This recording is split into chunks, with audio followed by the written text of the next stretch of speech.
Our next recipient, Terry Severson, followed up a decorated military career by starting a telecommunications and systems company that employs 350 people around the world.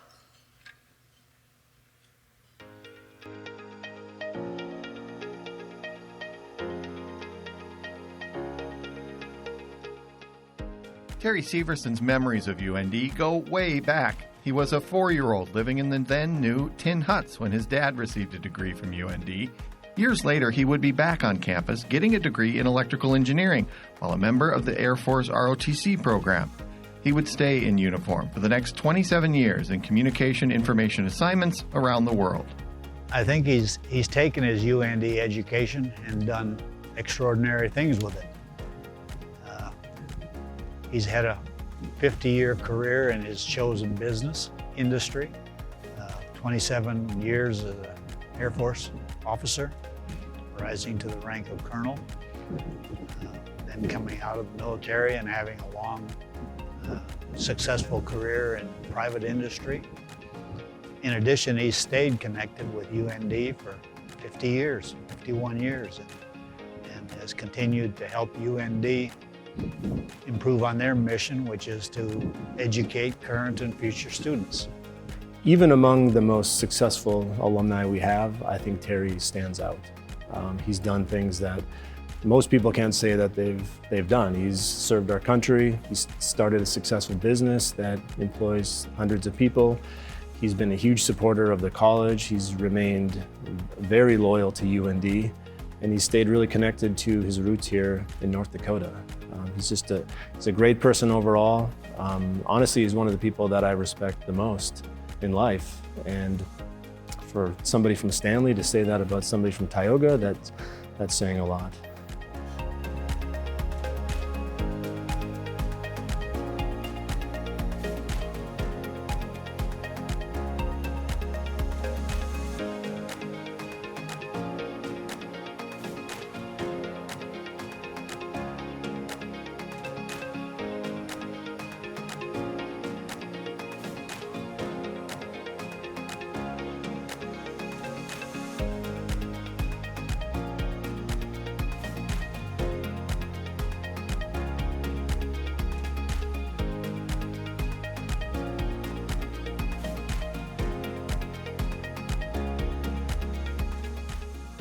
But I really got to know Terry well the last couple of years. When I first became interim dean and then dean, he really helped quite a bit with the transition. He's been so involved in the college for so long.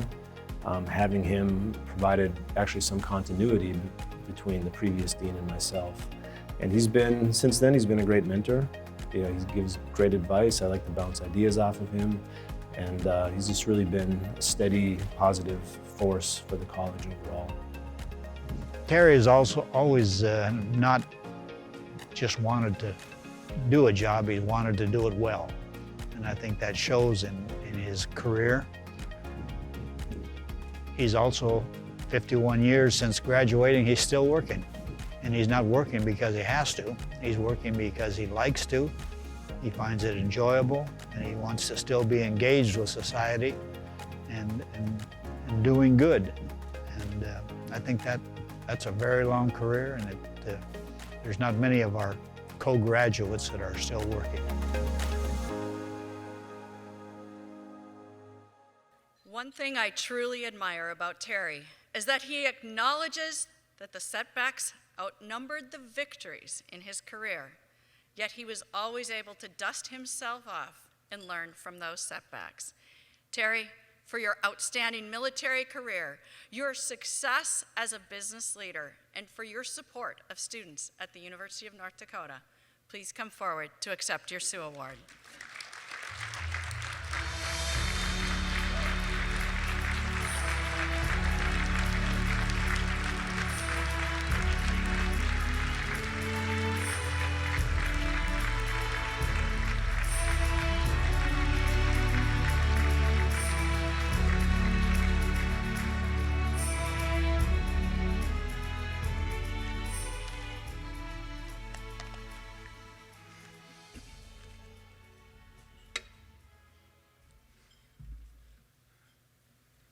Mick and Brian were very quiet. I had no idea that was coming.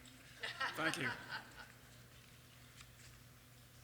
There are quite a number of current students and some recent grads out there. I'm going to try to make a couple points. Like that turtles on top of a fence post, none of us got there by ourselves.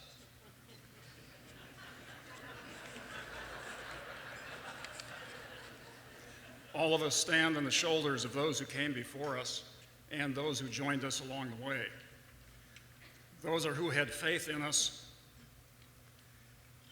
And I do wish my parents and my wife Diane could have been here to see this. There would have been no doubt in their minds that I deserve to be up here, whereas I'm not so sure. Nevertheless, thank you very much for the honor. It's more than a bit humbling standing up here knowing the company that I'm joining. I'm the product of parents and grandparents from Pheasant in North Dakota. Mom's family, first generation Norwegian farmers. Dad's father came over from Norway through Ellis Island, 1909. Dad went to then Minot State Teachers College on a football scholarship as a 135-pound guard.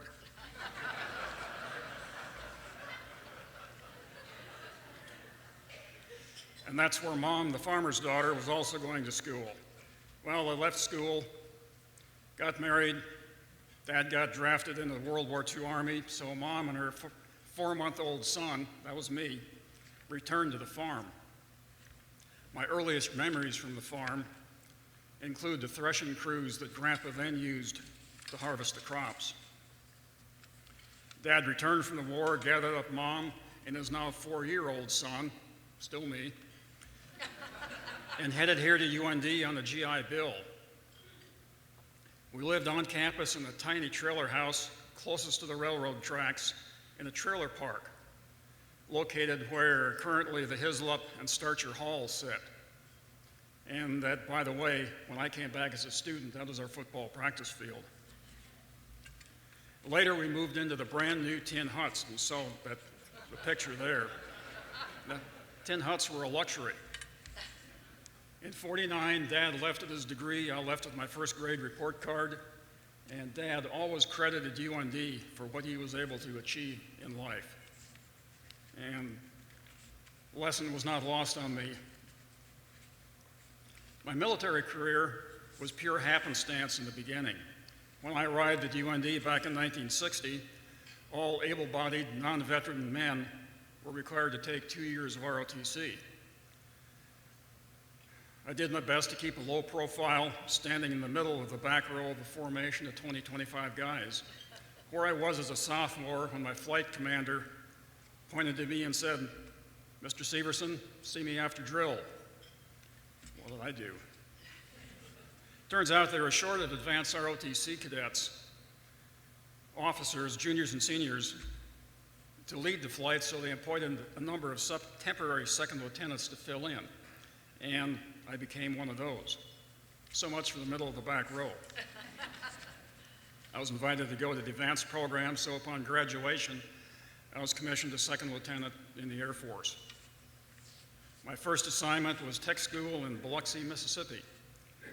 No place I'd ever heard of, and a bit of a culture shock to a small town North Dakota boy.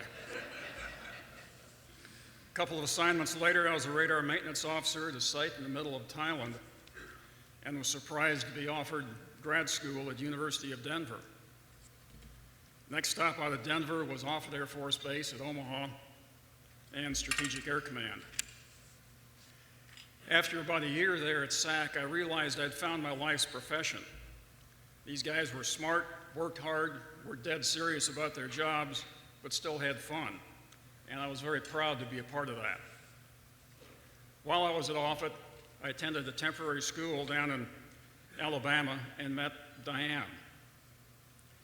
Later years, when I asked how we met, she liked to say, "He found me in a bar in Alabama." Well, yes, but the bar was in the Maxwell Air Force Base Officers Club. Our sons, Carl and Eric, thanks for being here tonight with your families and extended families. arrived respectively in Concord, Mass. and in Honolulu.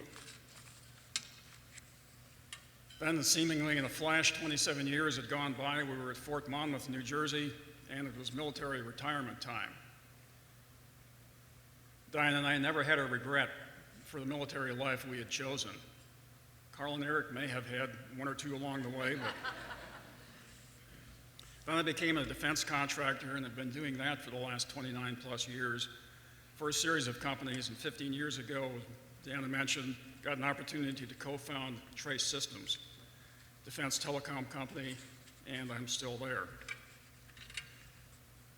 I'm making a point of my military service tonight for a reason.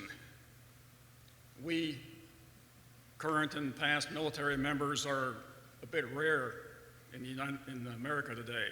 Only 1% of our citizens serve in the military, only 1%.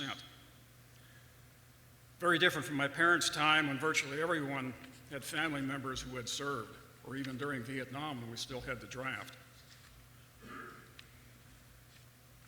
A point that got my attention and has stuck with me ever since, particularly through my military career, was one of my early Air Force schools.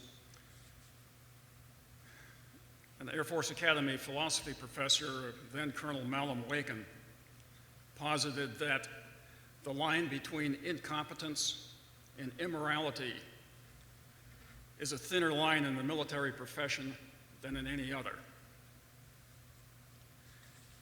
Recent Afghanistan events might seem to illustrate that. I'd add, however, that from the last several years of experience that all of us have endured, maybe that concept applies more widely in government, irrespective of one's social or political views. I've traveled and lived around the world and discovered that my roots still remain firmly in North Dakota. My best friends are still my Tioga High School and UND classmates. I look forward and appreciate frequent visits to UND, to North Dakota, whether for engineering board meetings, hockey series, homecoming, checking on the farm and family, or just checking in on friends. Every trip is coming home. I never felt that more than this week in particular. I'd add that one of those UND classmates is my roommate, Lambda Chi fraternity brother, lifelong friend, and by the way, 3 years ago, a Sioux Award winner, Mike Ladone, sitting at my table tonight, and you saw him on the screen as well. I had no idea that was coming, Nick. Does anybody know of any other roomies who were also Sioux Award winners?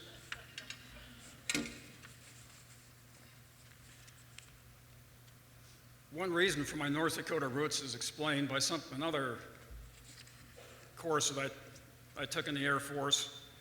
There was a guy named Dr. Morris Massey coined the idea that what you are is where you were when. That stuck with me. The idea is that our views on life are established by where and when we grew up in our young, impressionable years. Well, I grew up in rural North Dakota, farm and oil country in the 40s and 50s, and UND in the 60s. And that's who I've remained over the last 55 years or so, whatever I've done, wherever I've been. So, students here tonight, your views are being shaped by your experiences here at UND, and you'll take that with you for the rest of your lives. I think you'll find that your UND experiences will serve you very well. They certainly have me. Thank you.